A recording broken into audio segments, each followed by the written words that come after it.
Shalom, selamat pagi dan salam sejahtera bagi saudara yang dikasihi Tuhan. Dimanapun saudara berada, doa saya saudara baik-baik saja dan tetaplah penuh semangat pengharapan di dalam nama Tuhan Yesus. Amin. Sebelum kita melanjutkan aktivitas, marilah kita meluangkan waktu untuk mendengar dan merenungkan firman Tuhan yang menjadi kekuatan dan menjadi sumber hikmat bagi kita untuk dapat melakukan hal-hal yang baik di tengah-tengah kehidupan kita, terlebih-lebih di dalam melakukan aktivitas kita setiap hari. Marilah kita berdoa.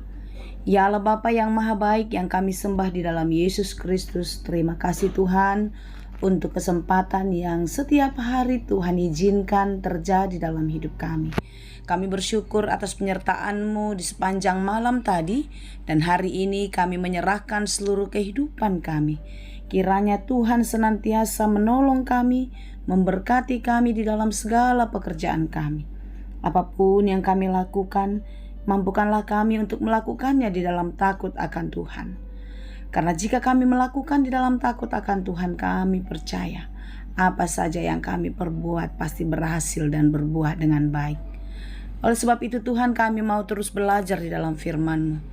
Bukalah hati dan pikiran kami untuk dapat mengerti firman Tuhan dengan baik dan dimampukan menjadi pelaku firman yang setia.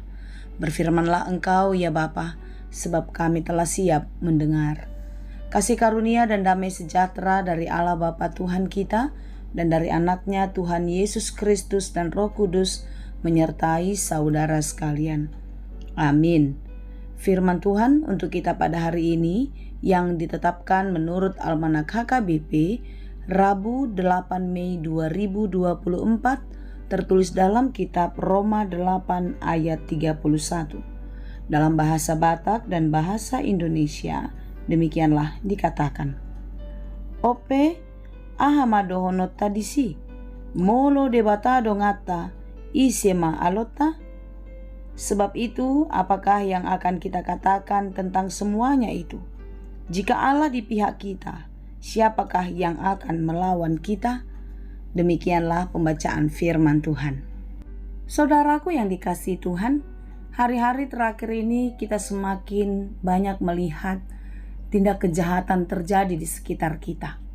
Pembunuhan, perampokan, dan lain sebagainya.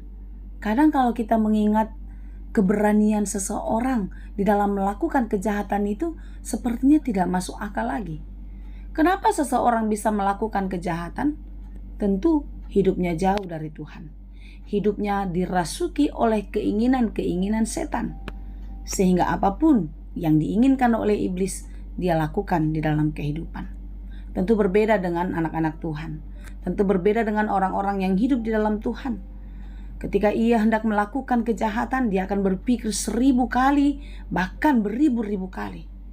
Karena ada suara yang menolak, karena ada suara yang mengingatkan untuk dia tidak melakukannya.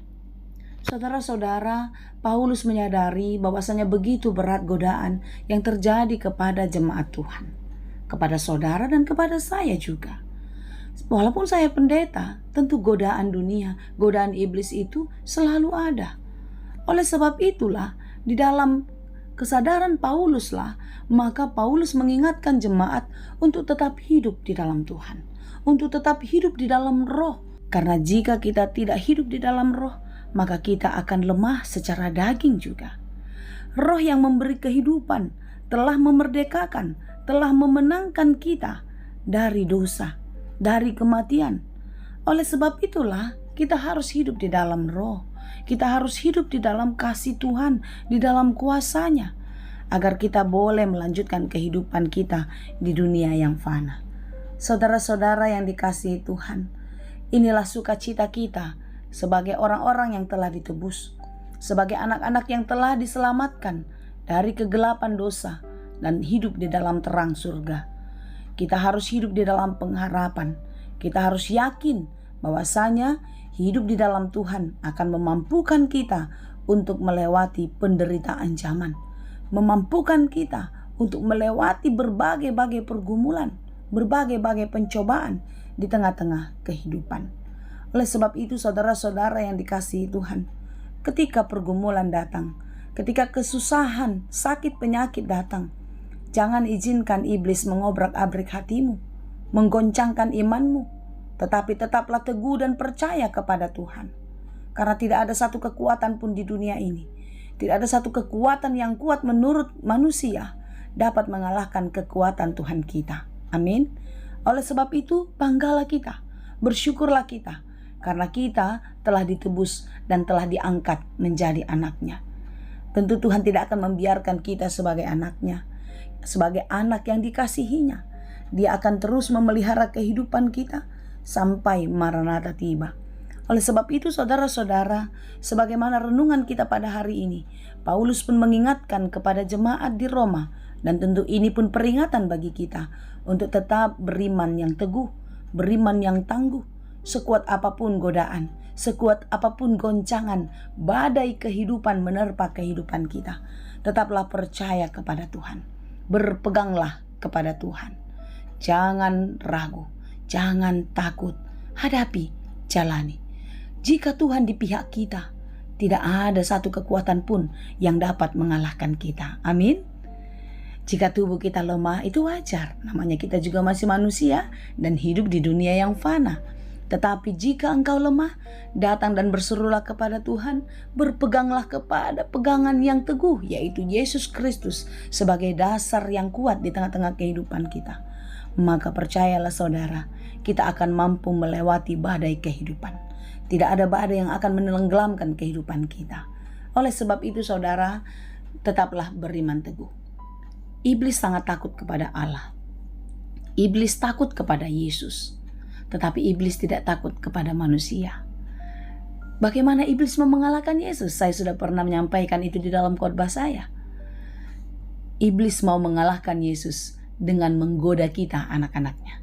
Jika kita mau terseret, jika kita mau tergoda oleh bujuk rayu si iblis itu, maka disitulah iblis sedang melukakan hati Tuhan. Disitulah iblis sedang mencoba untuk mengalahkan Tuhan Yesus kita. Oleh sebab itu saudara, jangan mau dikalahkan. Jangan mau terseret oleh keinginan-keinginan dunia. Tetaplah berpegang teguh kepada iman kepada Yesus Kristus. Dan percayalah, jika Dia ada bersama-sama dengan kita, jika kita selalu memegang Dia di dalam kehidupan kita, tidak ada satu kekuatan pun yang dapat mengalahkan kita. Jika Allah di pihak kita, siapakah lawan kita? Artinya, kita tidak akan pernah jatuh, kita tidak akan terkalahkan di dalam berbagai-bagai pergumulan, di dalam berbagai-bagai persoalan, asalkan Tuhan tetap di pihak kita. Oleh sebab itu saudara-saudara, tetaplah mengandalkan Tuhan dalam hidupmu, berpeganglah hanya kepadanya, dan beriman yang tangguh sampai Maranatha tiba. Tuhan Yesus memberkati kita. Amin. Terima kasih Tuhan untuk firman-Mu, mampukanlah kami untuk mengerti dan dimampukan menjadi pelaku firman yang baik. Tuhan, Engkaulah andalan dan kekuatan kami. Seberat apapun pergumulan kami, sesakit apapun yang kami alami saat ini, kami percaya jika Engkau ada di pihak kami akan dimampukan melewati. Jika Engkau bersama-sama dengan kami akan memenangkan pertarungan ini. Tuhan, mampukanlah kami dan tetaplah bersama-sama dengan kami. Dalam segala pekerjaan kami hari ini, hadirlah Engkau di dalam setiap langkah hidup kami. Ajari kami Tuhan, di dalam berkata-kata dan juga di dalam perbuatan. Mampukan kami untuk dapat melakukan yang baik, hal-hal yang berkenan kepadamu saja. Terima kasih Tuhan, kasihanilah kami, ampunilah kami untuk setiap dosa pelanggaran kami. Layakkanlah kami di hadirat-Mu menjadi pewaris di dalam kerajaan-Mu. Terima kasih Tuhan, hanya di dalam Yesus Kristus, Tuhan dan Juru Selamat kami yang hidup, kami berdoa dan mengucap syukur. Anugerah Tuhan kita Yesus Kristus, kasih karunia Allah Bapa, dan persekutuan Roh Kudus, itulah kiranya yang menyertai dan memberkati kamu sekalian. Amin. Salam sehat selalu, tetap semangat menjalani hari-hari hidup, dan yakini kalau Tuhan selalu menyertai. Horas.